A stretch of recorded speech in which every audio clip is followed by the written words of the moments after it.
ఆంధ్రప్రదేశ్ రాష్ట్రంలో ప్రచారము తద్వారా అపచారం జరుగుతున్న పరిణామాలు మనకు రెగ్యులర్గా కనిపిస్తున్నాయి.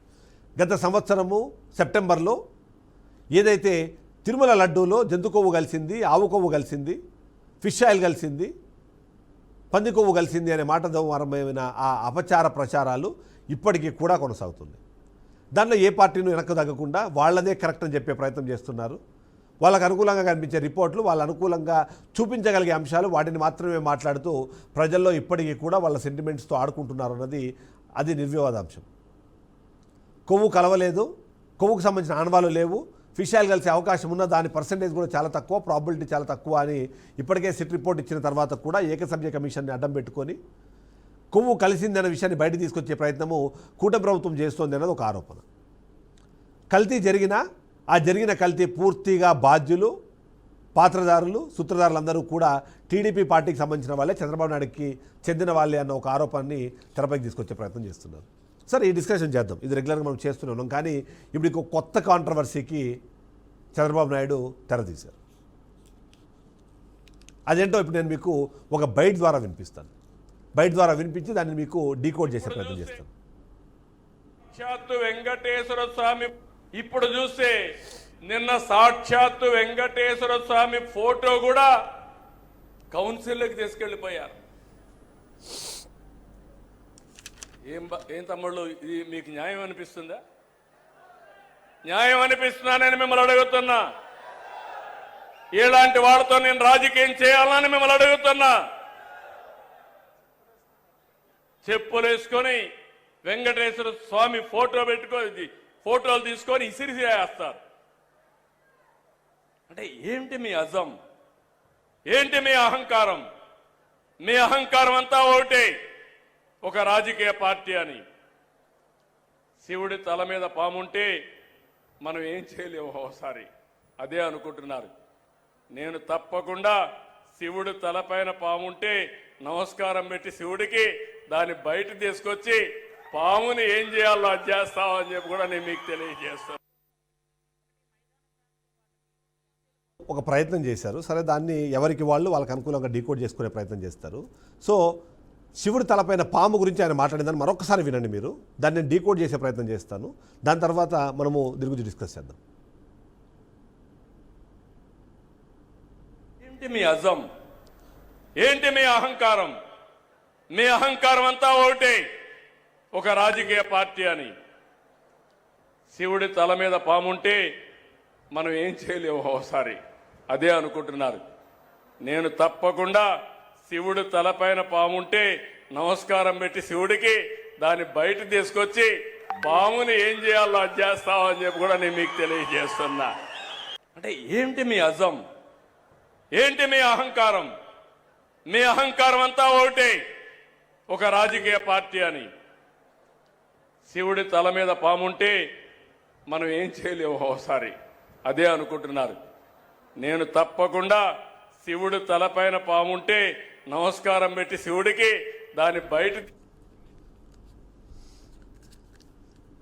సో ఇప్పుడు దీన్ని ఎట్లా అన్వయించాలి, దీన్ని ఎట్లా కంపేర్ చేయాలనేది నాకు అర్థం కావట్లేదు. ఎందుకంటే ఆయన చెప్తున్న పదము మొదటగా దీని కాంటెక్స్ట్ చెప్పారు. ఈ కాంటెక్స్ట్ ఏంటి అంటే, ఎవరైతే దేవుడి పటాలని చెప్పులు వేసుకొని ఉంటారో వాళ్ళందరికీ అహంకారము అని. నిజంగా అది నిజమైతే మీరు కూడా అదే కోవలోకి చెందుతారు అన్నది ఇప్పటికే వైసీపీ ఆధారాలతో సహా చూపించింది. కేవలం దేవుడి పటాలు పట్టుకోవడమే కాదు, దేవుడికి సంబంధించిన ప్రతి కార్యక్రమంలోనూ మీరు షూస్ వేసుకొనే ఆ కార్యక్రమాన్ని చేశారు అన్నది. సరే, మీకు సమస్య ఉంది, ఆ సమస్య ఉంది కాబట్టి మీరు బేర్ ఫుట్ ఉండలేరు అన్నది చాలామందికి తెలిసిన అంశమే. కాబట్టి సాక్సులు వేసుకుని దాన్ని చేయడం వేరు, షూస్ వేసుకొని చేయడం వేరు. సో మీరు షూస్ చేసుకొని వేస్తున్న దానికి ఒకవేళ దానికి అహంకారం అనే పదం వాడితే మళ్ళీ మిమ్మల్ని ఏమనాలి? గతంలో ఇదే తరహా ఆలోచన విధానంతో, ఇదే తరహా వ్యవహార శైలితో ఉన్న లోకేష్ని ఏమనాలి, పవన్ కళ్యాణ్ ఏమనాలి? జగన్మోహన్ రెడ్డి తిరుమలకు వచ్చి ఆయన మొన్న కూడా ఒక దాంట్లో చెప్పారు, ఆయన పాదయాత్ర చేసే ముందు తిరుమలకి వెళ్ళి దర్శనం చేసుకొని పాదయాత్ర కంప్లీట్ చేసి, పాదయాత్ర అయిపోయిన తర్వాత ఇంటికి వెళ్లకుండా నేను డైరెక్ట్గా మళ్ళీ తిరుమలకు వెళ్ళి ఒట్టి కాళ్లతో పాదాలకు ఏమీ వేసుకోకుండా కొండ ఎక్కి దేవుని దర్శించుకొని ఆ తర్వాత నా ఇంటికి వెళ్ళాను. కానీ అదే కొండ ఎక్కేటప్పుడు మీరు షూస్ చేసుకొని వెళ్ళారన్న దాన్ని ఆధారాలతో సహా వాళ్ళు చూపించే ప్రయత్నం చేశారు. సరే, ఎవరికి అహంకారం అన్నది. రెండోది, మీరు చెప్పినట్టుగా ఒక చిన్న క్లరికల్ మిస్టేక్ ఉంది మీ దగ్గర, దాన్ని చెప్పాలి. ఏంటంటే, మొదటిది శివుడి తల మీద ఎప్పుడే కానీ పాము ఉండదు. శివుడి మెడలో ఉంటుంది. దాన్ని పాము అనకూడదు, దాన్ని వాసుకి అనాలి. పాము అనే పదం మీరు వాడగానే అది నెగిటివ్ సెన్స్లోకి వెళ్ళిపోతుంది. మీరు అన్నట్టుగా ఒకవేళ నిజంగానే దేవుడి పటాలు పట్టుకొని తప్పు చేసి దాన్ని వాళ్ళకు అనుకూలంగా మార్చుకునే ప్రయత్నం చేసి అలా మార్చుకున్న దానికి ఓ అహంకారం ఉండి దాని పేరు ఒక పార్టీ అనుకుంటే మీరు చెప్పినట్టుగా మీరు చెబుతున్నట్టుగా ఆ పామును విషనాగుతో మీరు పోల్చే ప్రయత్నం చేస్తే, ఆ విష ప్రచారం చేసిన వాళ్ళని ఒకవేళ మీరు పాముతో చెప్పే ప్రయత్నం చేస్తే అది తలకెక్కిన మహాశివుడు ఎవరు? ఆ పార్టీ పేరు బై మిస్టేక్ ఏమైనా వైసీపీనా? ఆ వైసీపీని నడిపిస్తున్న జగన్మోహన్ రెడ్డినా? ఒకవేళ మీరు అన్నట్టుగా జగన్మోహన్ రెడ్డి ఒక శివుడైతే ఆ శివుడి మీద ఉన్న పాము విషనాగుగా మీరు ఆ విష ప్రచారం చేసే వ్యక్తులే అయితే వాళ్ళను దింపి మీరు ఏం చేయాలో మీరు చేస్తారు అంటున్నారు. అంటే వాసుకి అనే అతి పవిత్రమైన వేదాల్లోనూ ఉపనిషత్తుల్లోనూ ప్రత్యేక స్థానం కలిగిన వాసుకి అనే ఒక నాగదేవతని మీరు విషపాముతో పోల్చే ప్రయత్నం చేస్తున్నారా? మెడ మీద ఉండే పాముని, మెడ మీద ఉండే వాసుకిని మీరు తల మీదకి తీసుకెళ్తారా?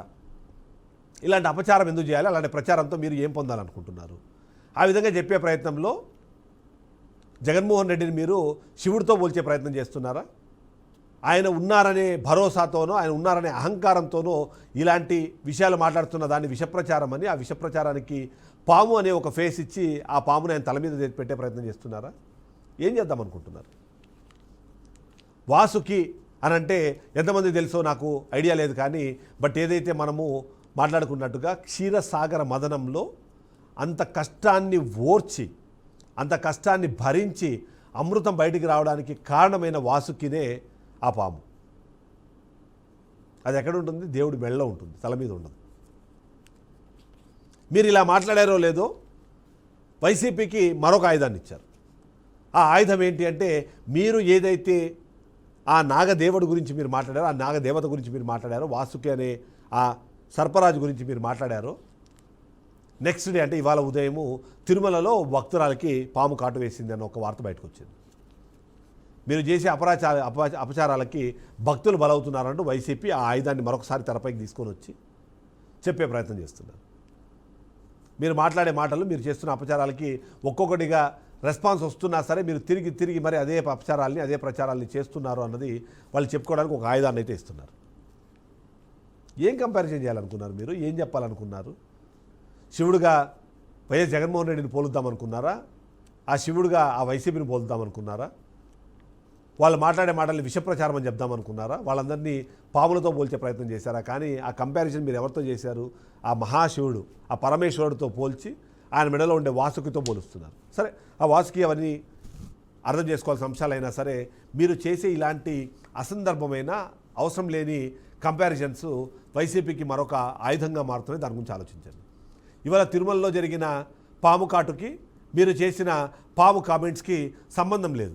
అవి రెండు కూడా యాదృచ్ఛికమే, కానీ వాటిని సెంటిమెంట్గా మార్చి ప్రజల్లోకి తీసుకెళ్లేందుకు వైసీపీకి అయితే ఒక ఆయుధం ఇస్తారు. మీరు ఎందుకు అంటే, ఏదైతే జంతు కొవ్వు గురించి వాడి గురించి మీరు మాట్లాడిన తర్వాత, కల్తీ జరిగింది అన్న సిట్ రిపోర్ట్ ఇచ్చిన తర్వాత కల్తీ గురించి మాట్లాడితే ఆ కల్తీ పాపం మొత్తం చంద్రబాబు నాయుడిదే, హెరిటేజ్దే అని చెప్పి వాళ్ళ ఆధారాలు చూపించే ప్రయత్నం చేస్తున్నారు.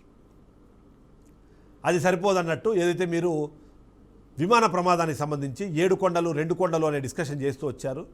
7 కొండలు కాదు 2 కొండలు చేసే ప్రయత్నము రాజశేఖర రెడ్డి చేశారు అనే మాట మాట్లాడితే, అవి 2 కొండలు కాదు, అసలు కొండల గురించి కాదు, 27.5 చదరపు కిలోమీటర్ల పరిధిలో ఉన్న తిరుమల విషయాన్ని 332 చదరపు కిలోమీటర్లకు పెంచిన వ్యక్తి రాజశేఖర రెడ్డి అని చెప్పి ప్రయత్నం చేశారు. ఆ సందర్భంలో మీరు మాట్లాడిన మాటలు ఏంటి? 2 కొండలు చేసే ప్రయత్నంలో ఆయన విమాన ప్రమాదంలో చనిపోయారు అనే మాట మాట్లాడారు.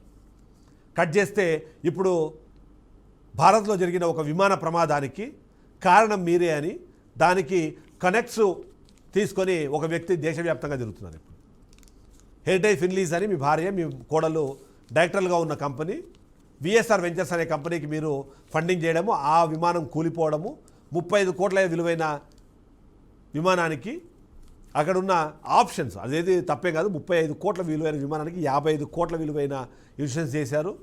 దాంట్లో ఉన్న అదర్ పారామీటర్స్ని కవర్ చేయడానికి కలిపి 250-65 కోట్లకు సంబంధించిన ఇన్సూరెన్స్ మీరు చేశారని మీ మీద వచ్చిన ఆరోపణ.